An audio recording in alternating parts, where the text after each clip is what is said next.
Hello. We are continuing on the top 10 self-sabotage. So this is part 2, self-sabotage, words that we use in our everyday language. Join me today to see what you can, instead of using this, use this for self-empowerment. This is part 2, continuation of last week's podcast.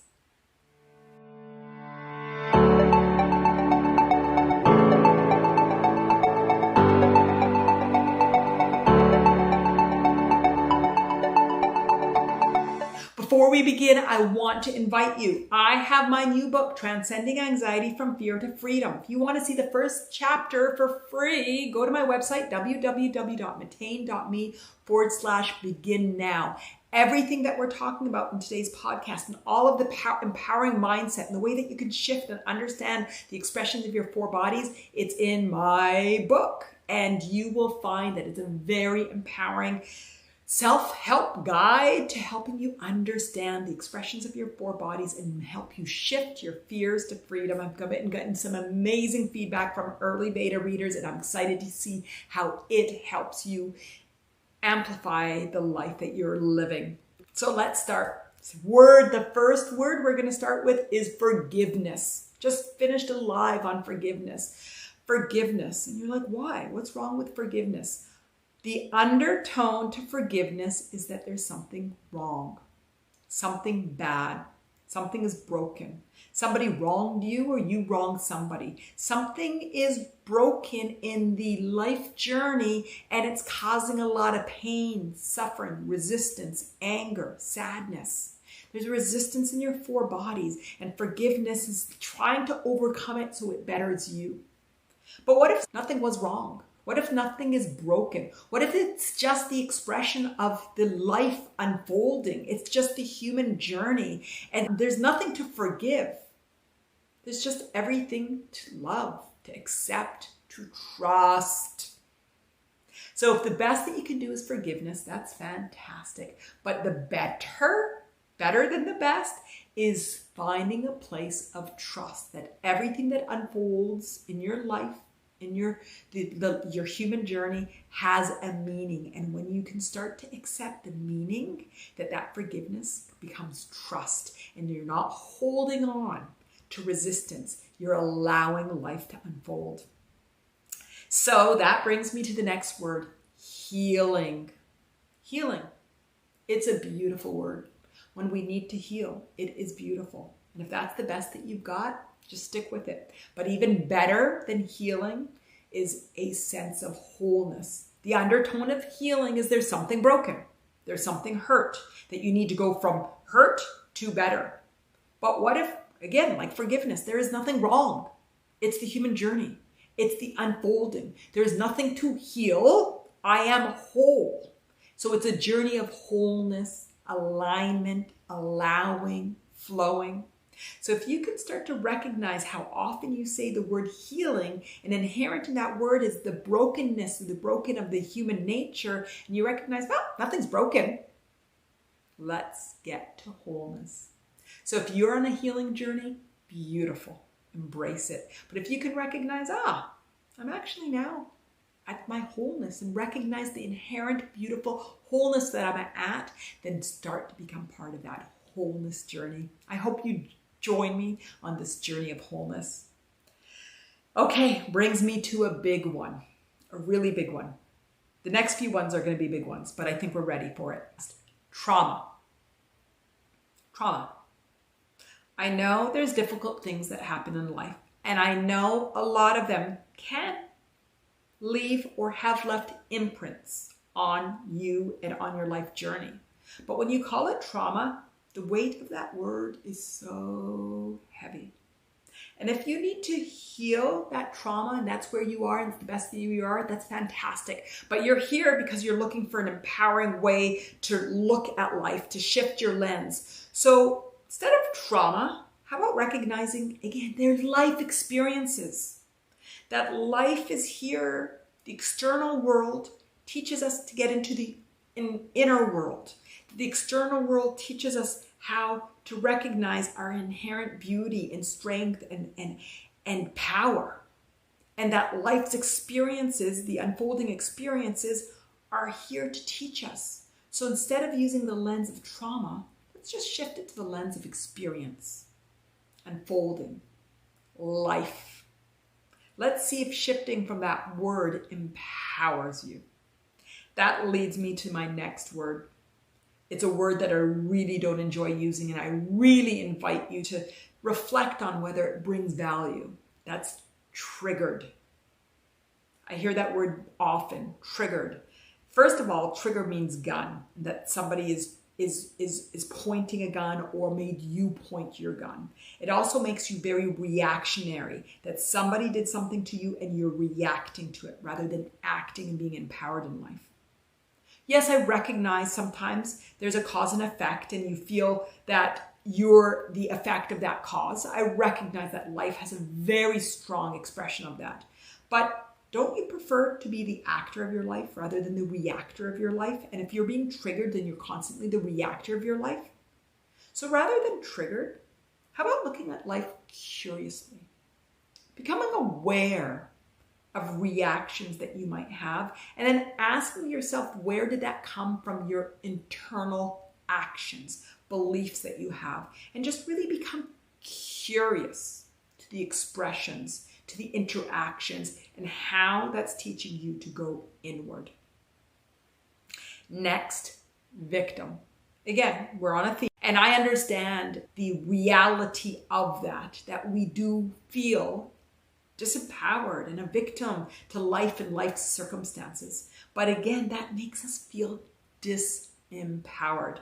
The empowering shift to feeling like a victim is recognizing that you can align with your inner power, that you can create inner desires, and that you are a victor. It's life, it's life's unfolding, it's life's experiences, and the more you can start to have the lens of you being the actor of your life, not the reactor of the life, your victor of life, not the victim of life, then you start to live life more empowered and deliberately, creating the life that you desire. So here's another big one we've had in a lot of our lives, but I think it's really important. Gaslighting. It's a word that I hear so often. And at first I didn't even know what it meant, but when I heard the explanation, I can relate because I had experienced it.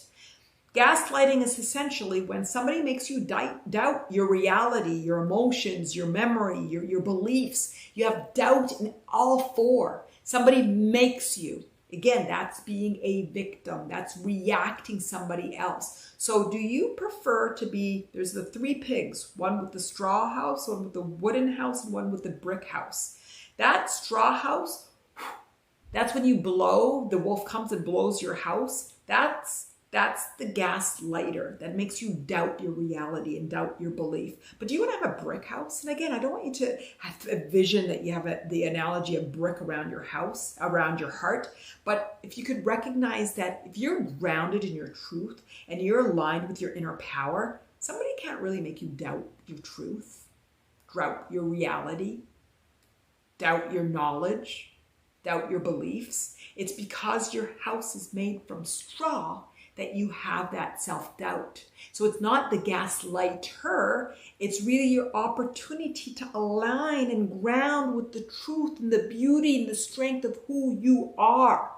So with this shift from gaslighting, I'm not suggesting that it doesn't occur, but if we look inward and recognize it's an opportunity for building my inner strength and not allowing the external world to create self-doubt in myself and my reality, then it really becomes an empowering experience. So instead of being gaslighting, look at it as life experiences that are teaching you how to become empowered and aligned with your inner knowing, your strength, your feeling, and your power.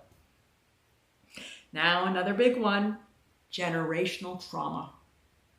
I recognize with the beauty and the power and the strength of what happens in our DNA and blood and conditioning, that there is something that's being passed on generation to generation and generation. But that generational trauma just makes it feel so heavy. and that I'm really a victim to things that I can't control that are being passed on and on and on. And also it negates your generational strength. What about the power that you have? What about all the power that's been passed on over and over, and the wisdoms and the insight and all of that positive? It sort of negates that element of it. So instead of calling it that generational trauma, why don't we see it as strengths, as life, as conditioning, as the architecture of the human journey, and find an empowering way to say, what is the mystery of life? What does it mean, all the degenerations? How do I grow into being a powerful being and to align with my greater power? So I invite you to experience from the lens of empowerment how you see yourself as a subset of your parents and your grandparents and their great-grandparents, and see it from a lens of strength and empowerment and the beauty and the power of the human journey. Okay, we're going off some of these heavy ones, but it's one of my favorites. I'm being realistic, or be realistic. Really? Be realistic? What's the undertone in that? The undertone is that you're not being reasonable, that you don't see reality, that you've got a distortion between reality and what you want and what is possible. What if everything is possible? What about everything that I dream of and that I desire is something that can't happen? That be realistic, or I am trying to be realistic, gives a big delta between my desires and my reality. I want to feel that everything is possible. I want to feel that I'm empowered. I want to feel that life is here and that I have the opportunity to explore it and to grow and create my reality. So I invite you that instead of being realistic, that you look at reality from a place of excitement, from a place from inspiration, and to recognize that the life that you want to create is possible. It's one of my favorites. Okay, how about hard? Oh, it's so hard. Shifting these words are so hard. Life is so hard. Walking was hard until it wasn't. Teething even was really painful until it wasn't. Learning to talk any language was hard until it wasn't. So one of my favorite sayings, it's in my book, Transcending Anxiety, and I bring it up frequently. It's hard until it's not. Let's just get to it's not together. Instead of calling it hard, let's just recognize that it's just me building my muscles. It's life unfolding. It's just life. It's muscle building. And it's hard until it's not. And we will get to it is not together. And then my favorite, we're going to end, number 10, on can't. I can't. And I'm going to say, one of the things, the first grade teacher, my 3 children had the same first grade teacher, and she had a sign that was up from the beginning of the year to the end of the year, and the author was unknown, but it said, if you think you can, you can. If you think you can't, think again.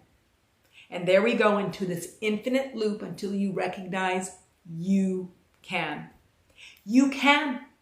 Everything is possible, and it starts with I can, the belief that you can, the intention of can, and then you can. So those are my top 10 lists from this week. We had another top 10, so 20 words that if you're looking for self-empowerment, it's really easy for you to shift from thinking this way to this way. And if this is your reality and these words fit you fine and feel good, then maybe you're not ready. But if you're ready, then I invite you to start to shift and seeing how you can see life from the lens of empowerment. Thank you so much for being here. I hope you enjoyed it. All of the principles that we talked about today are in my book. It's a very empowering book to help you understand anxiety, to get to the root cause, the 3 universal fears that get you there. Expose the fears and they no longer have power to hold over you.